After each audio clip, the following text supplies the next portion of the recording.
Hey, now today I'd like to talk about programming. And I'm not talking about the programming that involves IT consultants and computers. I'm talking about the type of programming that involves our brain. And I've been thinking about this a lot lately because I'm quite aware of my programming and kind of strive to challenge a lot of it. But it's still really hard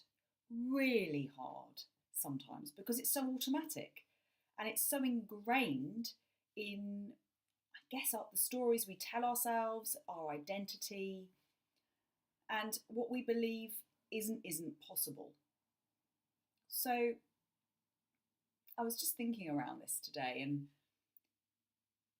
and how such what seems trivial um, things or events in our lives can actually become fundamental to who we think we are or how we should be and how we create a strategy to live our lives to keep us safe.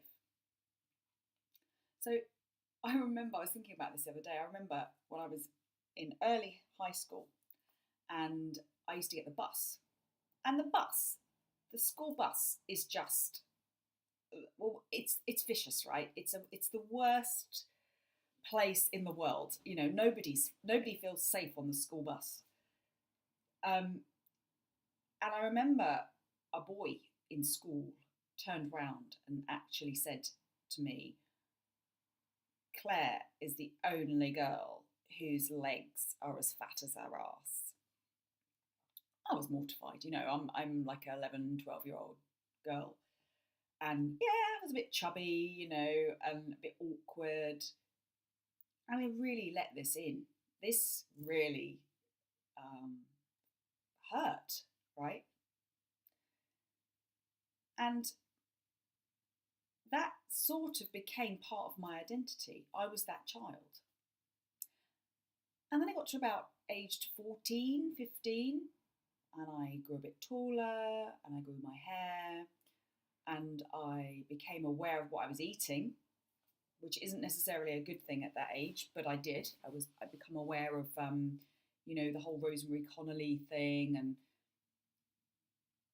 and exercise, and I lost weight. And at that time, my friendships changed. I became a lot happier, a lot more confident.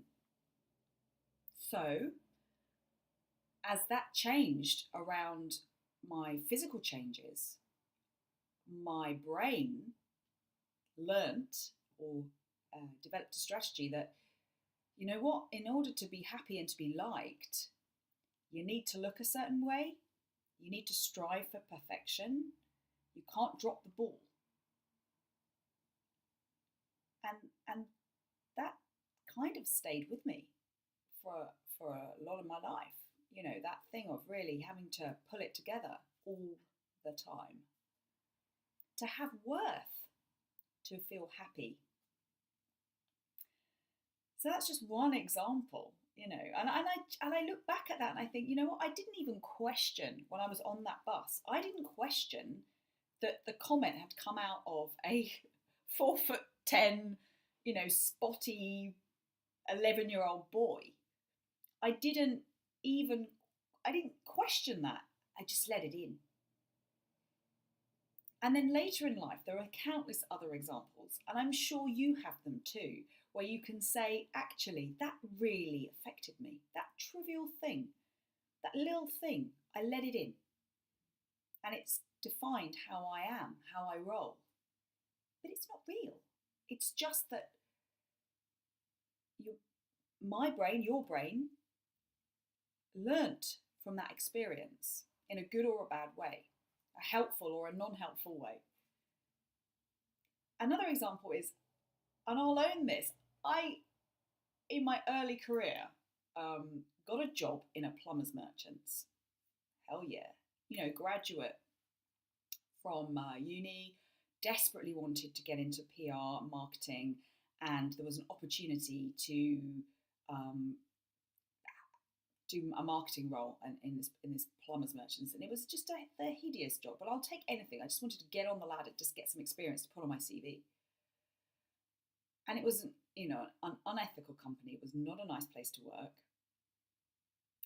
And I brought something to the boss's attention, and a couple of days later, I was hauled in and given the sack. And I remember his parting words to me: Claire, you are somebody who isn't a self-starter. And you know what? Go and get yourself a job as a PA. Go and be somebody's PA. You'd be great at that. And as a woman in my early 20s, I let it in. And I sat there as he chain smoked at his desk. I remember this. And logically, I could see the situation was less than ideal. It was a highly sexist environment and it was deeply unpleasant.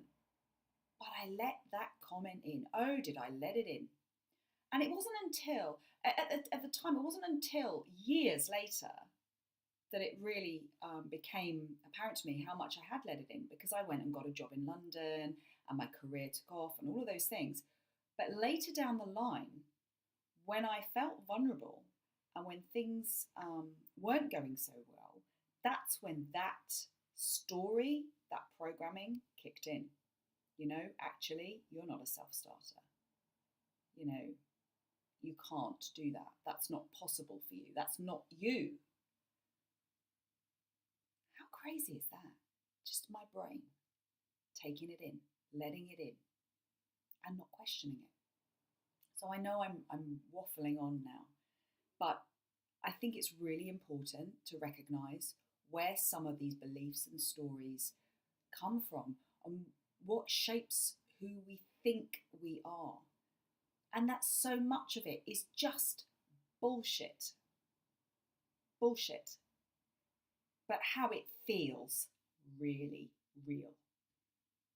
And I guess maybe I'll talk about that next time, about what happens when every pit of our being is telling us we can't. What do we do then? How can we overcome this sort of programming? Have a great day. I'm going for